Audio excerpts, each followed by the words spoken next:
कर्म खाते से छुटकारा नहीं मिलता। कर्म खाते से छुटकारा नहीं मिलता, क्योंकि यह 99 का चक्कर है। इसे कहते हैं माया। माया के व्यापारी, क्या कहते हैं इसे? माया के व्यापारी।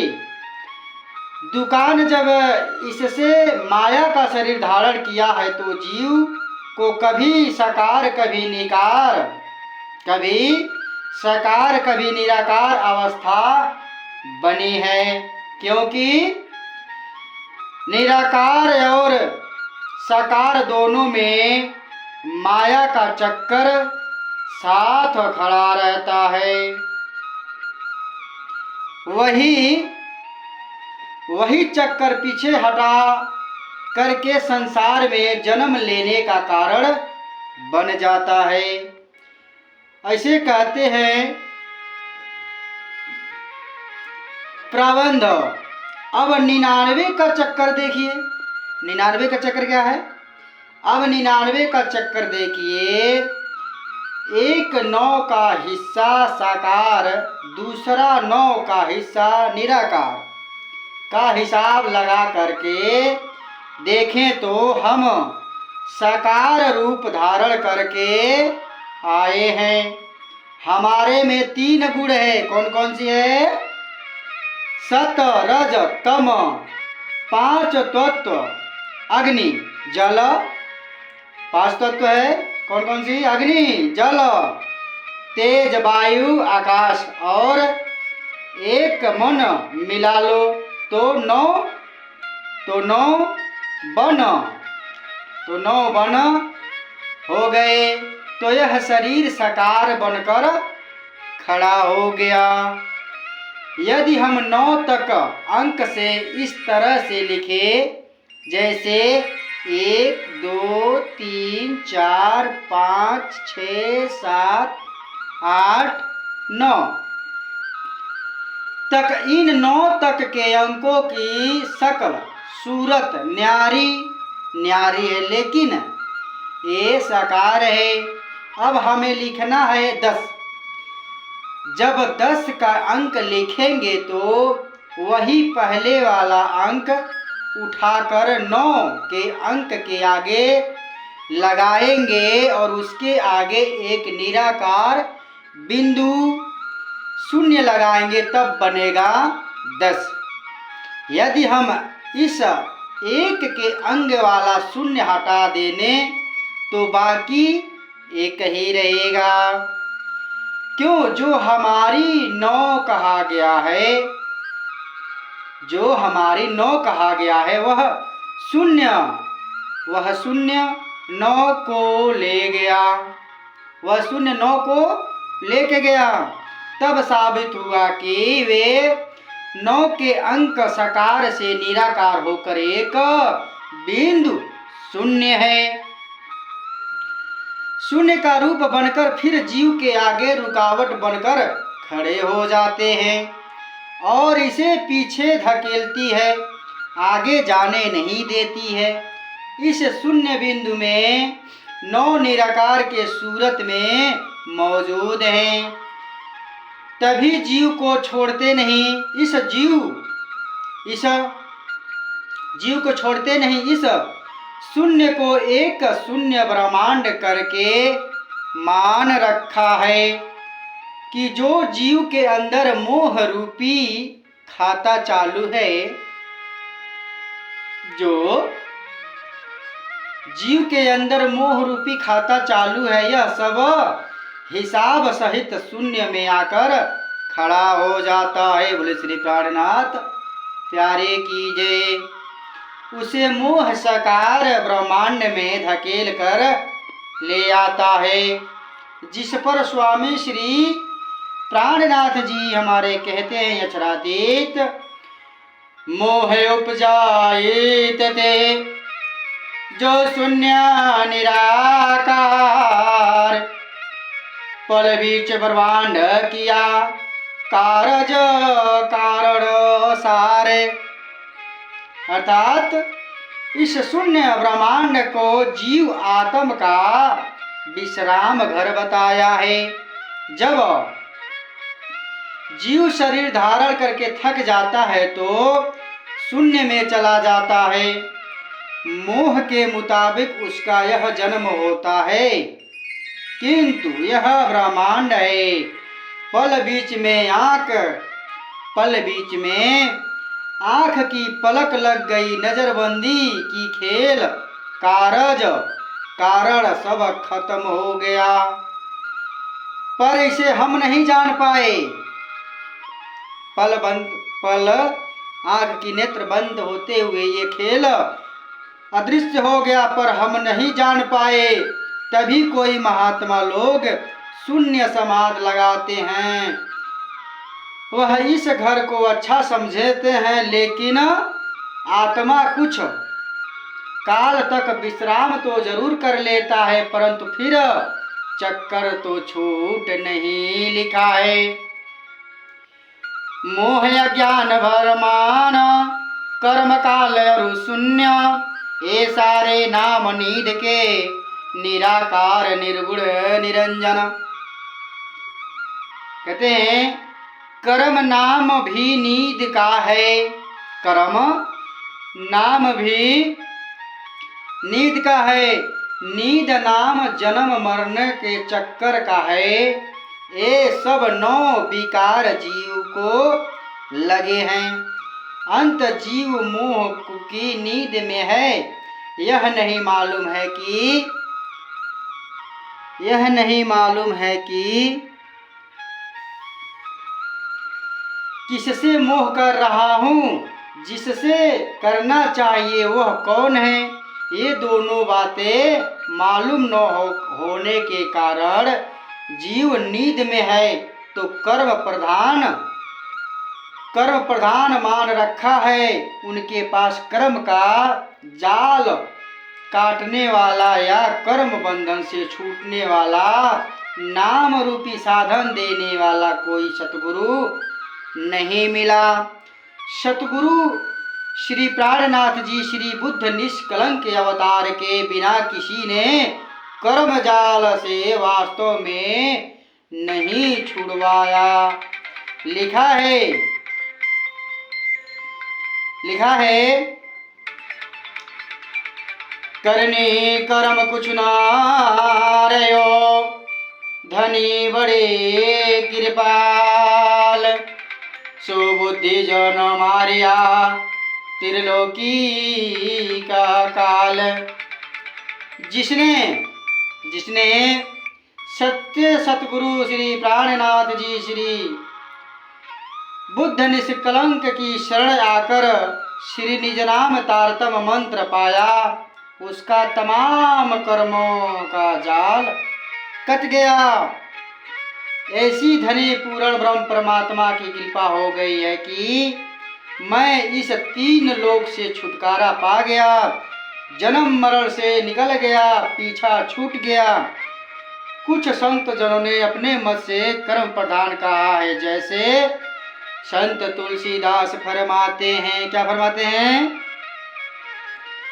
कर्म प्रधान विश्व रचि राखा, जो जैसा किया तैसे फल चाखा। अर्थात जिन संत जनों ने कर्म प्रधान नहीं हुक्म प्रधान माना है, जिससे कर्मों से छुटकारा हो जाता है, वह कथा आगे कहेंगे। इतनी कथा प्राबंध की है। अब आगे सचित कर्म देखे, आगे संचित कर्म को देखें। संचित कर्म क्या है? संचित कर्म कहता है जमा का एक पौधा पेड़ लगाए, फिर उसमें जब डाला वह बड़ा होकर फल देगा।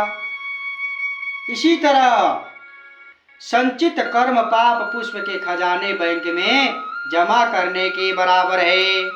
जैसे हम लोग पाई पाई बैंक में जमा करते हैं, उसी भांति हम एक एक पल एक एक क्षण सुमरन करते हैं तो हमारी भक्ति इकट्ठा होती है, गागर भरती रहती है। जैसे हम लोग कौड़ी कौड़ी जोड़ते हैं उसी बातें।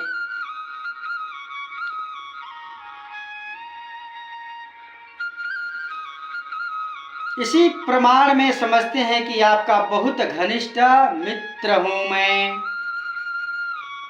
आपसे मिलने के लिए आपके मकान पर आता हूं।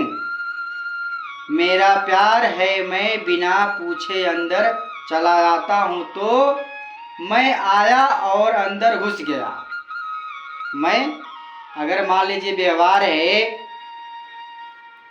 प्रेम है, तब हम बिना पूछे घर में चले जाएंगे, आ जाएंगे। और नहीं रहेगा तो कहीं जा सकते, उस घर से मार के भगा ही जाएंगे। बोले श्री प्राणनाथ प्यारे की जय। पूछे बिना अंदर चला जाता हूँ और अंदर घुस जा गया तो कमरे में नहीं थे, किसी काम बस बाहर थे। आपके कमरे में एक कीमती सोना का जेवर रखा था। जब उस पर मेरी दृष्टि गई तो मन से जीव को मजबूत कर दिया। क्या देखता है, इसे उठा देगी, क्या करता है, तो दिल में बेईमानी आ गई। मन ने कब्जा लिया। मैंने उस जेवर को उठाकर अपनी जेब में डाल लिया और छुप कर ले आया तो गायब कर दिया। आप घर में हमसे प्रेम संबंध है, लेकिन मन में मेरे कपट आ गया। ये कपट कहाँ समझाई जा रही है? अब हमारा घर कहाँ है? परमधाम, मूल खंड में हम लोग मूल मिला में बैठे हुए हैं। लेकिन ये चोरी कहाँ हो रही है? स्वप्न के देश में।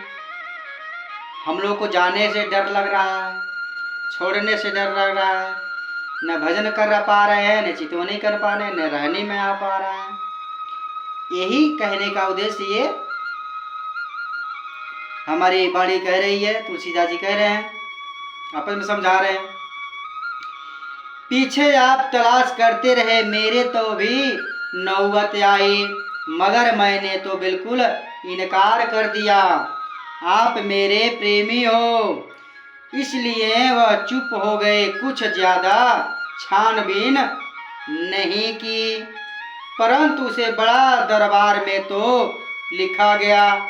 वहाँ मेरे खाते में एक ऐसी रकम लिखी गई है, एक नया जन्म धारण करके उसकी चुकती होगी।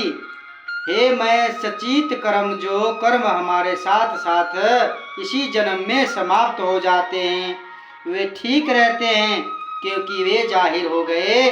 जो गुप्त रह गए वो आगे के जन्म के लिए संचित बन गए। अब इस बात को हम जाहिर करते हैं, कहने का अर्थ है